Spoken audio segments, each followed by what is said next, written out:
What's up, everyone? Welcome to my new home in Mumbai. Well, it's not my home, it's Airbnb, but come on in.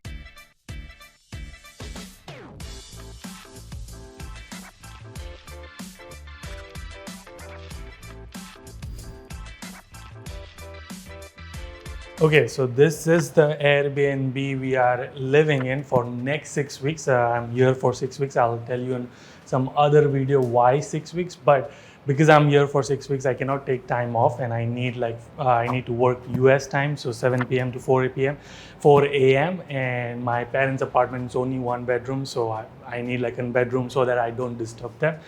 So I was like, all right, let's just explore and get like a nicer Airbnb. So this is 3 bedroom, 4 bathroom, which is crazy, and fully air conditioned. There's air conditioning in every single room, which is nice, and there's a kitchen as well. So what we're gonna do is I'm gonna show you, but then also while I show you, I'll do like a Q&A, which you asked me.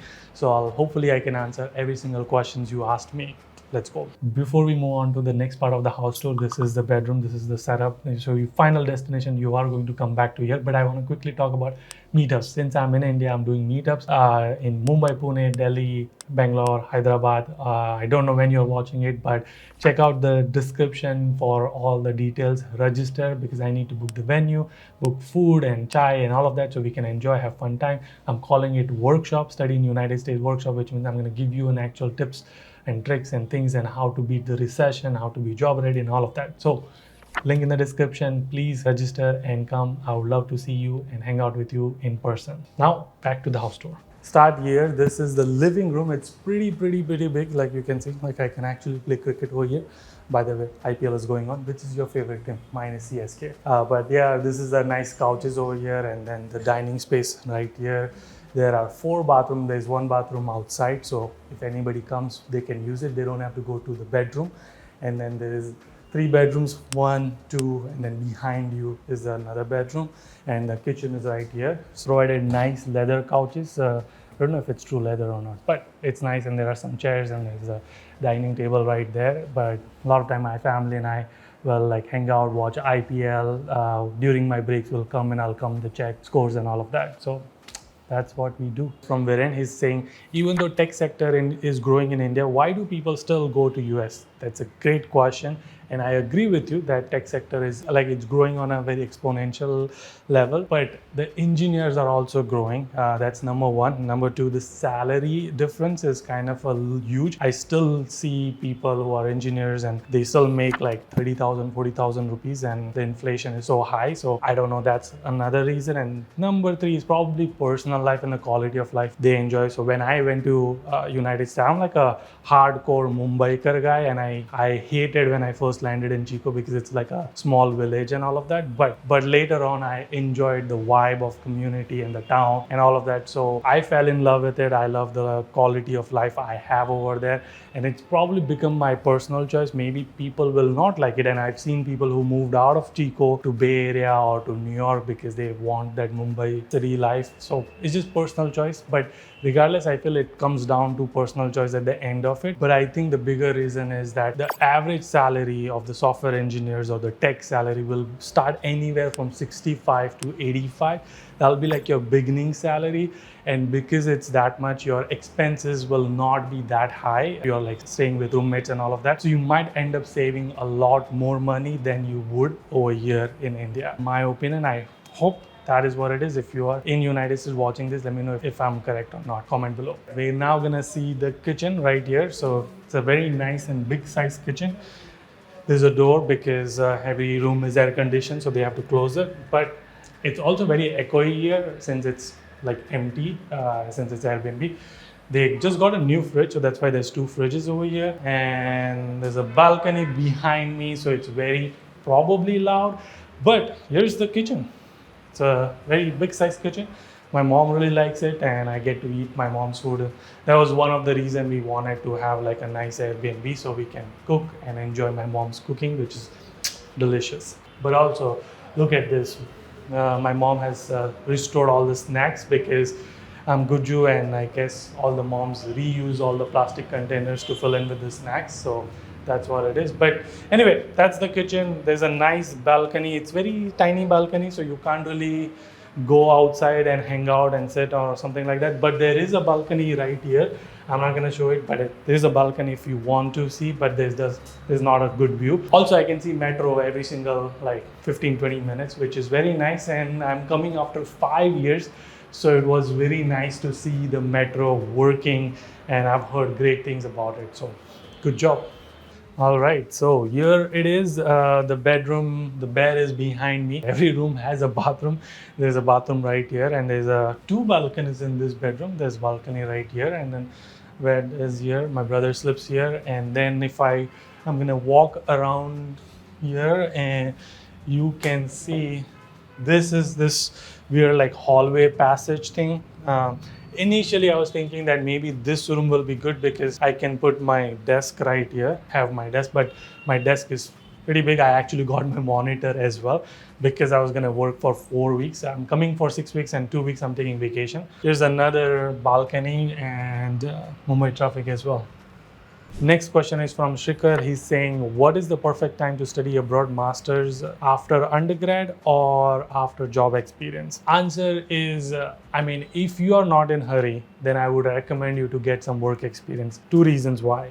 One is you will be the competition like you will understand the job market, plus if you have work experience, higher chances to get interview calls. And number two is because you have work experience, you have worked in the industry, you know exactly what you want to do and what you don't want to do. Versus if you come directly from undergrad, you have no idea whether you want to become product manager, business analyst, and all of that. That's the one thing I would recommend is like come with a focus. If you're coming for masters, you know what career role you want to do versus not knowing anything.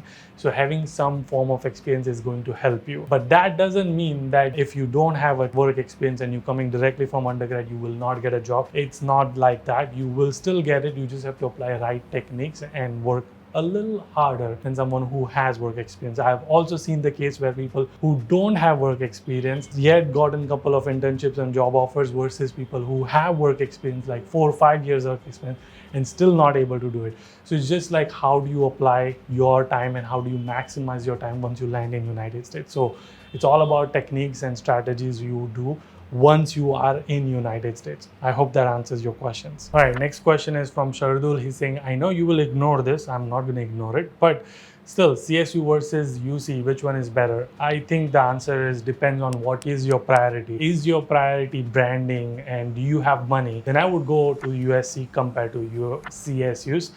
Another important thing is that UC is usually trimester pattern, which means there's 3 semesters versus CSU, which they have fall and spring semester, regular 2 semesters. So it just depends on what you're looking for, plus the coursework, the major you want to do the masters in. So in general, if you have money, if you feel like you can afford it and have no issues with it, I would go for it. But if you're someone like me, lower middle class family, I don't have money and I don't want to spend on the branding, I'll still get the good university life experience in CSUs, but it's just that not like expensive as UC. So it just depends on what your priorities are. It's from Mayank. He says, is H4 EAD almost like green card? Because can you have money from income from any source like day trading, online store jobs, etc.? The answer is, in terms of jobs, yes, absolutely. If you have H4 EAD, you can do whatsoever you want.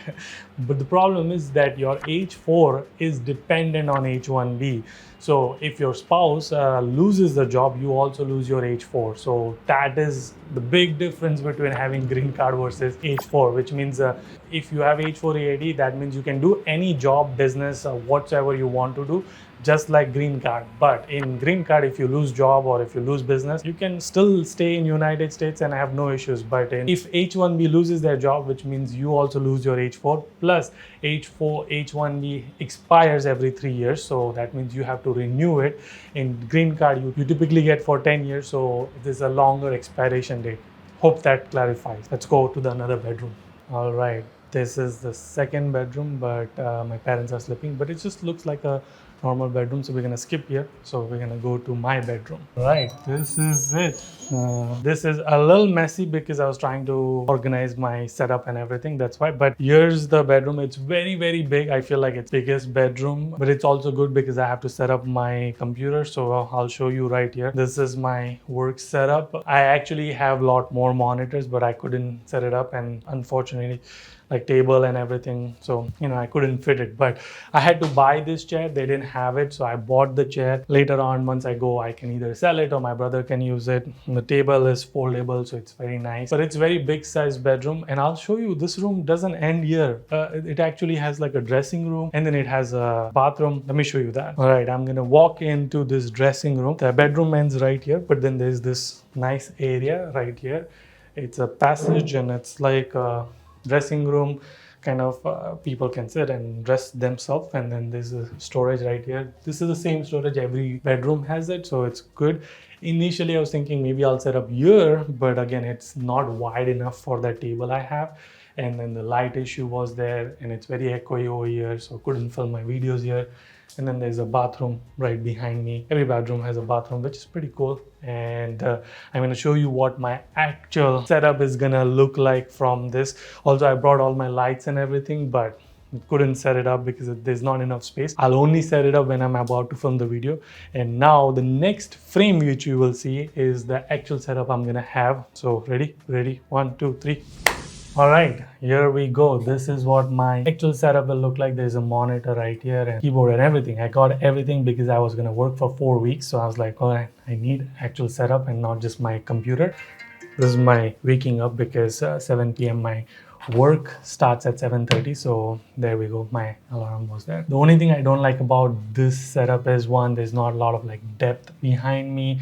There's not plants and all. There is a plant right here. Maybe I can move that plant. And the light above me is like not pleasing. So there's like a lot of things I can change, but that's filmmaker in me. For this video, I think it's good.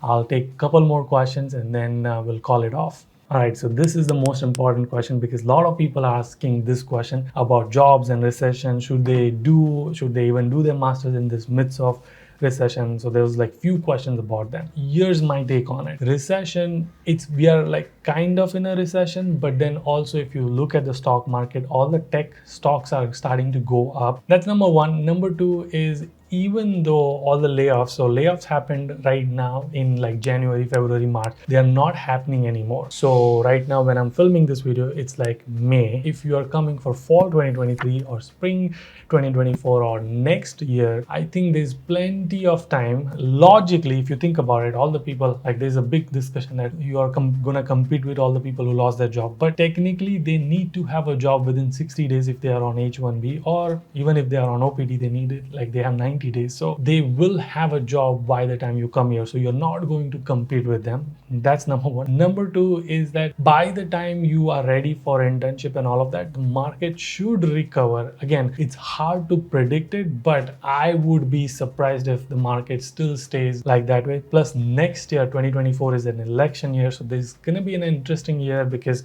again, both the parties are going to try to bring the market up, and I don't know, it's going to be like a very interesting situation we are in. But I would recommend, if you are ready for doing the masters, come, because I think by the time you graduate, you will have plenty of opportunities. Like if you come in spring 2024, like you're going to graduate in spring 2026, like December 2025 or January 2026. So there's plenty of time, and nobody can predict. Like nobody predicted that there are going to be so many layoffs. So I think by the time you come, your competition, all the competition, the people who are laid off will have a job. So you don't need to worry about it. Plus, if you apply the right strategies, I think you will make it. It's just that you need to work hard, and maybe a little extra harder because the market is tough. But I think within 6 to 1 year, things start to recover. But again, nobody can guarantee you this. Not me, not government, not anyone. Like nobody can guarantee and tell you that, yeah, there's going to be no recession, there's going to be jobs and all. But all I can see from the stock market, that tech stocks are going up. So, all right, next question is it good to go to USA after an MBA in India? The answer is,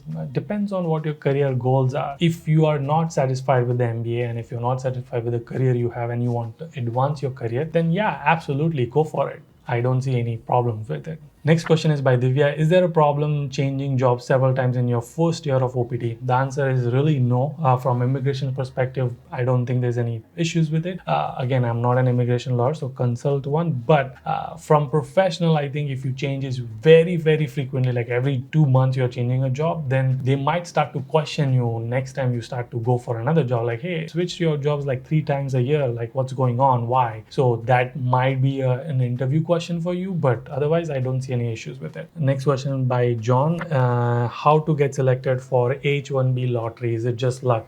Yes, it is purely just luck.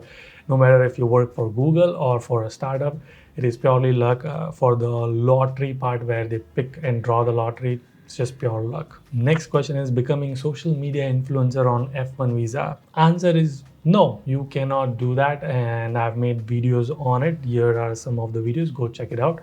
But I don't think so. You can consult an immigration lawyer and figure out the way for yourself. Final question is, does it require any minimum pay for applying H1B? Yes, there is a job level which you have to maintain, and that level you can go on flcdatacenter.com, and there are different levels of every single position. So you have to have that salary. If you are in that salary range, then yes, you meet the salary requirement and you can apply for it. But again, this is also something your company's lawyer will recommend you and tell you that you don't meet the wage requirement, so they need to increase your salary. That has happened with a lot of my co-workers where they were applying and their salary was below the wage in level, so they had to apply for promotion, increase their salary, and then do it. But yes, there is a salary requirement. If you enjoyed this video, I'm going to put this video right here, which is a roadmap to getting an internship, how to prepare yourself, and also I'll make this video which I recommend highly, how to get a job in companies like Google and how to reach out to recruiters and all of that. I'll see you guys in the next one. Until then, keep smiling and keep hustling. You gotta hustle every single day.